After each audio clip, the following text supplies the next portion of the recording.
Hey there, and welcome. So today we're going to talk about a really important tool in Buddhist practice, the prayer beads, or as they're known, a mala. You've probably seen them, maybe even seen people wearing them. But their purpose, their symbolism, well, it goes incredibly deep. So let's get into it. And right off the bat, this quote really gets to the heart of it. To get what a mala is all about, you've got to understand this one thing. It's not just some pretty accessory.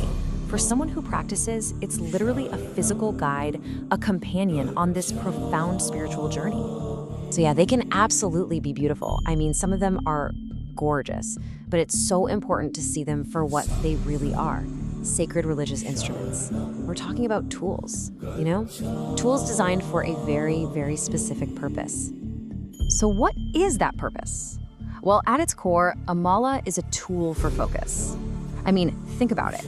Our world is just full of distractions, right?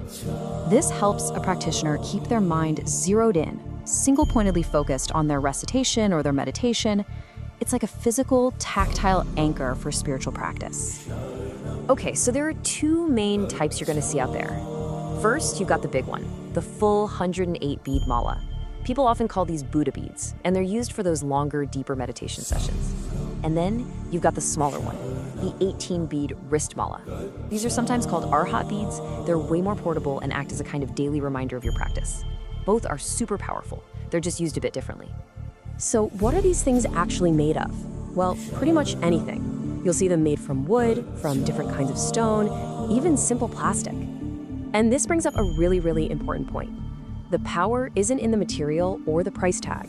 A super expensive mala made of fancy stone isn't automatically more powerful than a simple wooden one. What really, truly matters is the respect you have for the tool and the intention you bring to the practice. All right, so let's get into the symbolism, because this is where it gets fascinating. We mentioned the numbers 108 and 18. Well, those aren't random at all, not even close. They are packed with meaning.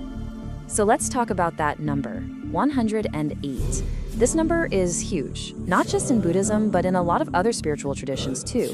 And its meaning is directly connected to the whole reason for doing this practice in the first place. So, what's the deal with 108? Here it is.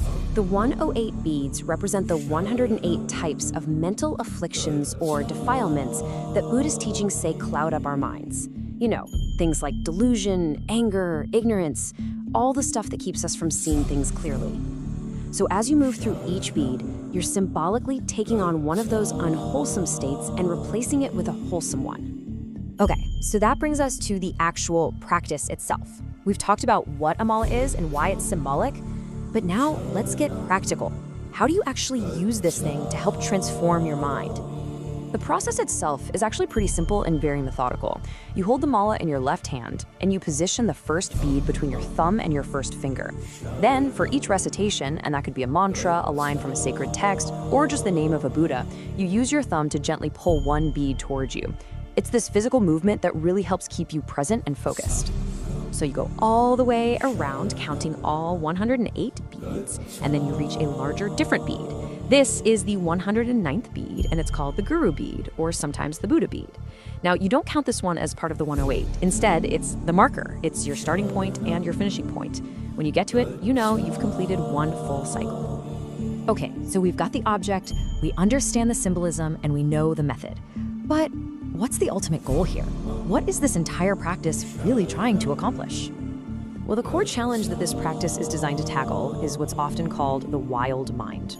You know what I'm talking about? That natural tendency for our thoughts to just run wild, clouded by confusion, distractions, and all sorts of stuff that pulls us in every direction except the one we want to go in. And this is the transformation. Using the mala helps you build that single-pointed concentration. It becomes a direct, hands-on way to replace those unwholesome thoughts with wholesome ones, like focusing on the qualities of a Buddha. And in doing that, you're actively reducing unwholesome karma and generating wholesome karma. The whole practice starts to align your conduct, your wisdom, and your concentration with the path to enlightenment itself.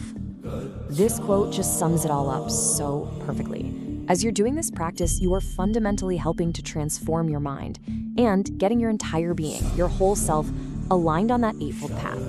It's not just a mental trick, it's a complete method for transforming your thoughts, your words, and your actions, so they're all in harmony with that path to awakening. So we're left with this question, right? How can a simple string of beads actually help tame that wild mind? Well, when you think about it, it's because it acts as that physical anchor for your focus. It's a constant, symbolic reminder of what you're working to overcome. And it's a methodical, step-by-step tool for the practice itself. So, in the end, the mala becomes so much more than just beads on a string. It really becomes a companion on the journey to taming that wild mind and finding a true state of peace and clarity.